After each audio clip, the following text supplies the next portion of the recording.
Dear student, स्वागत है आपका हमारे YouTube channel CM sir classes में। मैं हूं चंद्रमोहन शर्मा। आज के इस वीडियो में हम कक्षा 9 के पहले चैप्टर के संख्या पद्धति की प्रश्नावली 1A का प्रश्न संख्या 10 से देखेंगे। यह डॉक्टर मनोहर के बुक से है। डॉक्टर मनोहर के बुक से है। तो प्रश्नावली फर्स्ट ए का प्रश्न संख्या 1 से 9 तक हमने पिछले वीडियो में देख लिया है। इस वीडियो में हम प्रश्न संख्या 10 को देखेंगे। चलिए शुरू करते हैं। दिया है कि संख्या रेखा पर 5 और 7 का योग लिखिए। संख्या रेखा, इसलिए हमने एक संख्या रेखा यहाँ पे बना रखी है, जिसमें संख्या रेखा में होता क्या है कि सेंटर में हम 0 लिखते हैं और 0 के दोनों साइड में, लेफ्ट साइड में और राइट साइड में संख्याएं होती हैं।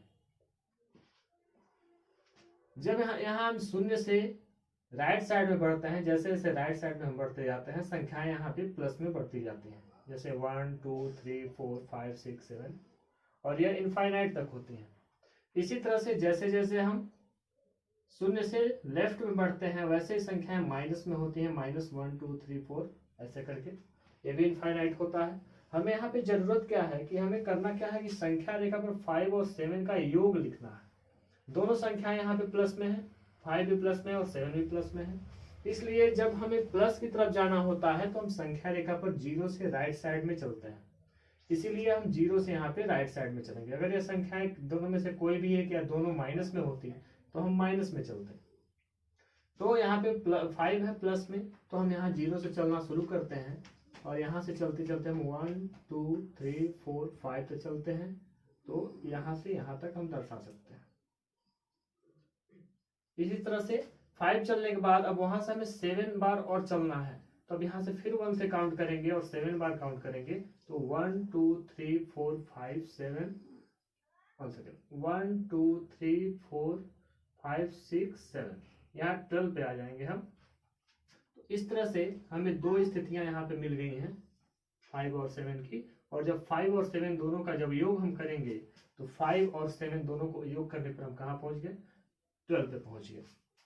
तो इस तरह से हम कह सकते हैं कि यह जो है 5 + 7 को निरूपित करता है। यह संख्या रेखा जो है, इस पर 5 और 7 के योग को हमने निरूपित कर दिया है। इस तरह से यह क्वेश्चन सॉल्व होता है। अगला क्वेश्चन देखते हैं, प्रश्न संख्या 11। दिया है निम्नलिखित कथनों में से कौन से कथन सत्य हैं अथवा कौन से कथन असत्य हैं। इसमें फर्स्ट देखते हैं, फर्स्ट क्वेश्चन दिया हुआ है कि 2 धन अभाज्य पूर्णांकों का गुणन सदैव अभाज्य होता है। 2 धन अभाज्य पूर्णांक दिया है, धन का मतलब वो संख्याएं पॉजिटिव में होनी चाहिए। दूसरी चीज दिया है कि अभाज्य होनी चाहिए, मतलब उनका गुणनखंड या तो 1 होना चाहिए या फिर वह संख्याएं स्वयं होनी चाहिए। और थर्ड दिया है कि पूर्णांक भी होना चाहिए। तो ऐसा धन पूर्णांक, कोई भी 2 धन पूर्णांक हम ले लें और उनका गुणन सदैव अभाज्य होता है, इस स्टेटमेंट को हमको सत्य अथवा असत्य बताना है। तो कोई भी हम यहाँ पे पूर्णांक ले लेते हैं जो धन अभाज्य हो। जैसे मान लीजिए हम यहाँ पे ले लेते हैं 2 और 3 ले लेते हैं, या फिर 3 और 5 ले लेते हैं। 3 और 5 को अगर हम मल्टीप्लाई करें तो यहाँ पर यह दोनों हो जाएगा 15। तो अब यहाँ पे कहा क्या गया कि सदैव अभाज्य होता है, जबकि यहाँ पे 15 जो है वह एक भाज्य संख्या है, अभाज्य नहीं है। इसलिए हम कहेंगे कि यह कथन जो है यह क्या है? असत्य है। इस तरह से यहाँ प्रूव हमने कर दिया कि यह कथन असत्य है। कोई भी 2 धन अभाज्य पूर्णांकों का गुणनफल सदैव अभाज्य नहीं होता, वह भाज्य भी हो सकता है। इस तरह से हम सेकेंड क्वेश्चन देखते हैं। दिया है 2 धन अभाज्य पूर्णांकों का योग सदैव अभाज्य होता है। कहा गया कि कोई भी 2 धन अभाज्य पूर्णांक हम लें अगर, तो उनका योग जो है सदैव क्या होगा? तो अभाज्य होता है। तो इसको भी देख लेते हैं। जैसे अगर हम यहाँ पे ले लें 3 और 5 भी लेते हैं। अगर 3 और 5 को हम क्या करें? ऐड करें तो ये हमेशा क्या आएगा? 8 आएगा इसे। और 8 जो है एक तरह से हम कहेंगे कि वह अभाज्य पूर्णांक नहीं है, धन अभाज्य पूर्णांक नहीं है, क्योंकि 8 जो है एक भाज्य संख्या है। अतः यह भी क्या हो जाएगा? एक तरह से असत्य हो जाएगा। इस तरह से 2 क्वेश्चन हमें कर दिया और दोनों स्टेटमेंट यहाँ पे असत्य पाया गया है। थर्ड देखते हैं, यदि a और b कोई 2 ऋण पूर्णांक है तब a प्लस बी भी सदैव एक ऋण पूर्णांक होगा। कहने का मतलब है कि a और b का मान अगर हम माइनस में लें, दोनों अगर ऋण लिया जाए, तो वहां पे यहाँ पे एक क्वेश्चन दिया गया है कि a प्लस बी भी एक सदैव ऋण पूर्णांक होगा। लेके देखते हैं। तो यहाँ पे हमने ले लिया, कोई भी पूर्णांक ले लेते हैं। इसमें केवल ऋण पूर्णांक कहा गया है, तो हम कोई भी पूर्णांक ले लेते हैं। जैसे हमने ले लिया -2 और -3। ए की जगह पे हमने ले लिया -2 और बी की जगह पे -3 और दोनों प्लस कर लिया यहाँ पे। तो इसका जो आंसर होगा वो -2 -3 अर्थात -5 हो जाएगा। अर्थात वह ऋणात्मक प्राप्त हो रहा है। अर्थात इस प्रकार से यह स्टेटमेंट जो है वह सत्य होगा। तो तीनों स्टेटमेंट में से ऊपर वाले दोनों स्टेटमेंट असत्य हैं। क्यों है उसका हमने रीजन भी बता दिया है। और सी वाला जो है कि सत्य है, क्यों होगा उसका भी रीजन हमने यहाँ पे बता दिया है। तो चलिए देखते हैं अगला क्वेश्चन। प्रश्न संख्या 12 दिया है, यदि a एक धन पूर्णांक है तो दिखाइए कि संख्या इतना इतना इतना जो भी है a plus 1 a plus 2 a plus 3 जो है संख्या 24 से पूर्णतया विभाजित होगी। कैसे निकालेंगे इसको? यहाँ पे देखेंगे कि यह जो तीनों मतलब तीन संख्याएं, यहाँ पे चार संख्याएं दी गई हैं। यहाँ पे देखें कि यह a और यहाँ पे ले लेंगे a प्लस 1 a प्लस 2 और a प्लस 3। यह चार संख्याएं हैं और चारों का मल्टीप्लाई यहाँ पे दिया हुआ है। तो हम यहाँ देख सकते हैं कि चारों संख्याएं क्रमागत हैं। क्रमागत का अर्थ है कि a और a में फिर +1 जोड़ेंगे तो इससे अगली संख्या आएगी, उसमें फिर 1 जोड़ेंगे तो उससे अगली संख्या, फिर उसमें अगली संख्या। तो इस तरह से चारों क्रमागत संख्याएं हैं। और जब यह चारों क्रमागत संख्याएं हैं तो इसमें कोई ना कोई एक संख्या 4 से विभाजित होगी। यहाँ लिख लेंगे ये सभी संख्याएं क्रमागत हैं,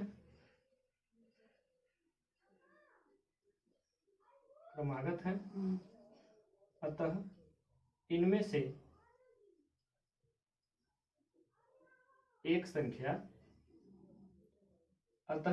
एक संख्या 4 से विभाजित होगी।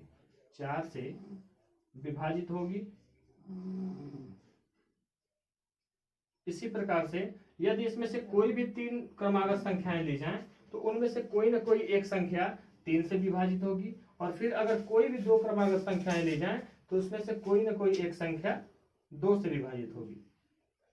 इस तरह से अगर हम देखें तो 3 संख्याएं हमको यहाँ पे मिल रही हैं, 4, 3 और 2। तो यहाँ पे देखें अगर 4 का हम मल्टीप्लाई करते हैं 3 में और 3 का मल्टीप्लाई करते हैं 2 में तो यहाँ पे आ जाता है 24। और इससे प्रूव होता है कि यह पूरी की पूरी संख्या जो मल्टीप्लाई किया गया है यह 24 से डिवाइड हो जाएगा, क्योंकि यह संख्या जो है सभी संख्याएं अलग अलग 4, 3 और 2 से डिवाइड हो रही हैं। तो इस तरह से हमने 3 क्वेश्चन यहाँ पे देखा हुआ है, 10, 11 और 12। तो इसका आप स्क्रीनशॉट ले लीजिए या फिर नोट्स बना लीजिए। फिर अगला क्वेश्चन देखते हैं।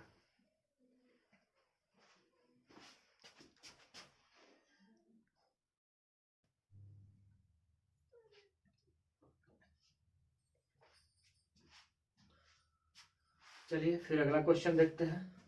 प्रश्न संख्या 13 दिया है इसमें कि यदि a एक समधन पूर्णांक है और b एक विषम धन पूर्णांक है तो बताइए कि निम्न संख्याओं में से कौन सी सम होगी। कहा गया कि a एक समधन पूर्णांक है, इसमें से a जो है ये जहां पे भी है वहां पे एक समधन पूर्णांक ले लेते हैं और b जो है एक विषम धन पूर्णांक कोई भी ले लेता है।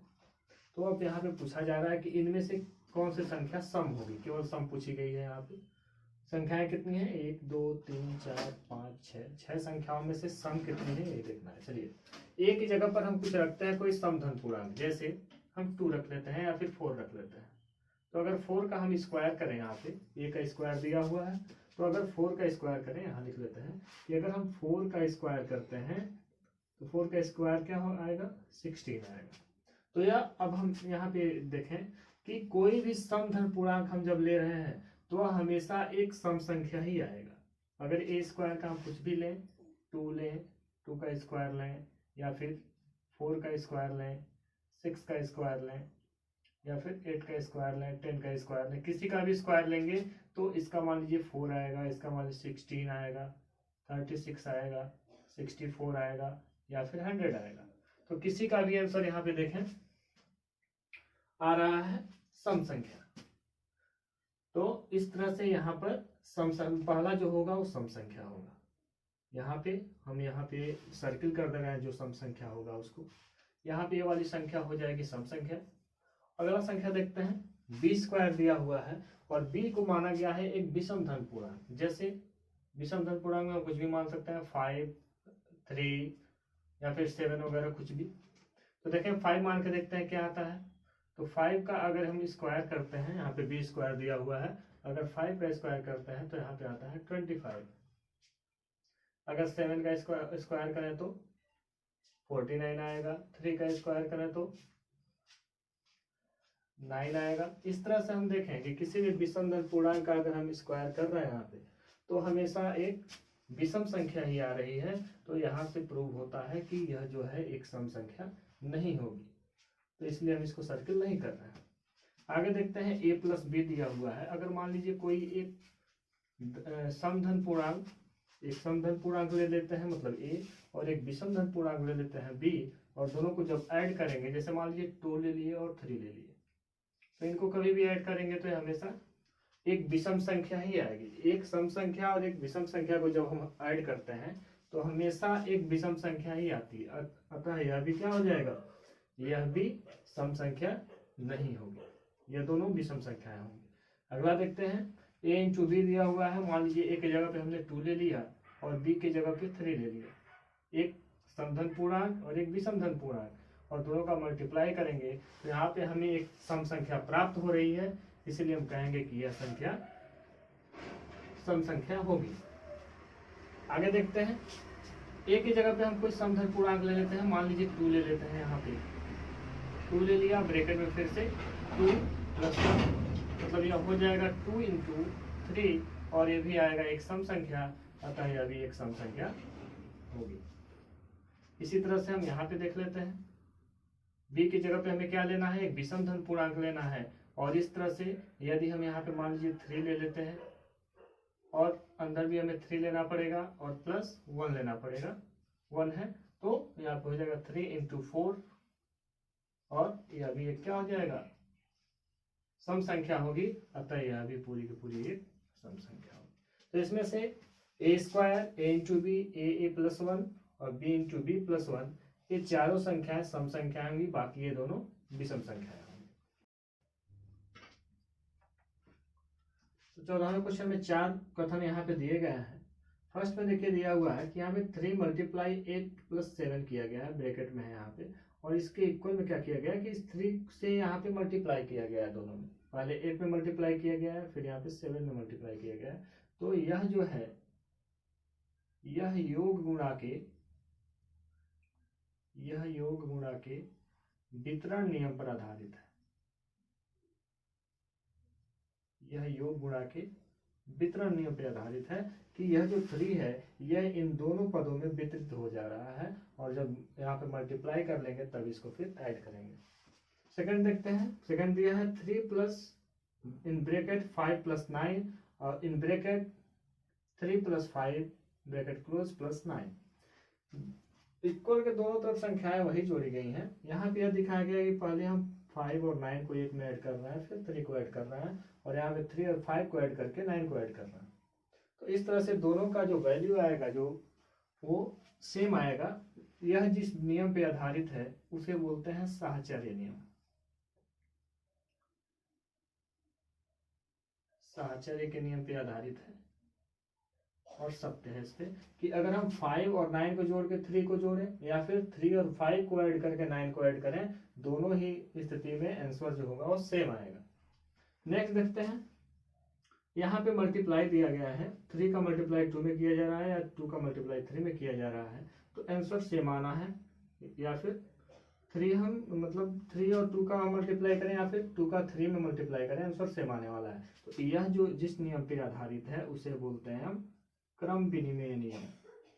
मतलब अगर हम क्रम को चेंज भी कर देते हैं, दो पदों के क्रम को आपस में बदल देते हैं, तब भी आंसर वही आता है, आंसर के वैल्यू में कोई फर्क नहीं पड़ता है।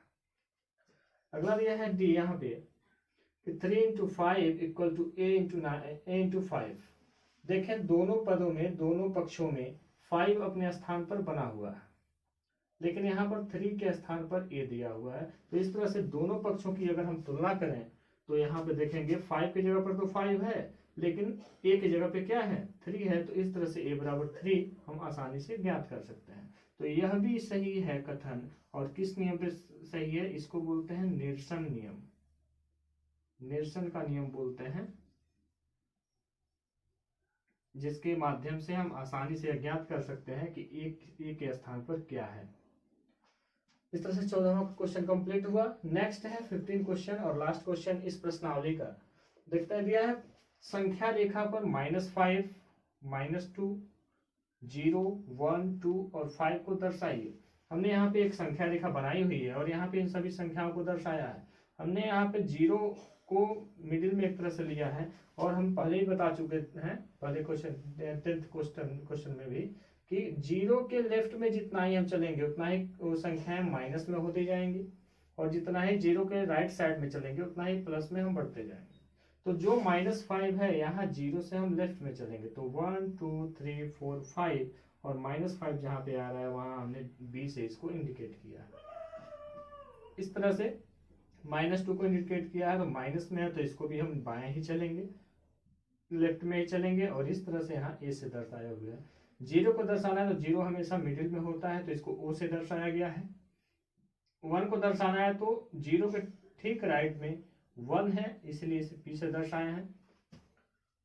और उसके ठीक एक बार और आगे चलेंगे तो 2 आ जाएगा, उसको Q से दर्शाया गया है। फिर 5 को दर्शाना है तो 0 से हम 1, 2, 3, 4, 5 तक चलेंगे तो यहाँ पर 5 नंबर आएगा संख्या रेखा पर, इसको R से दर्शाया गया है।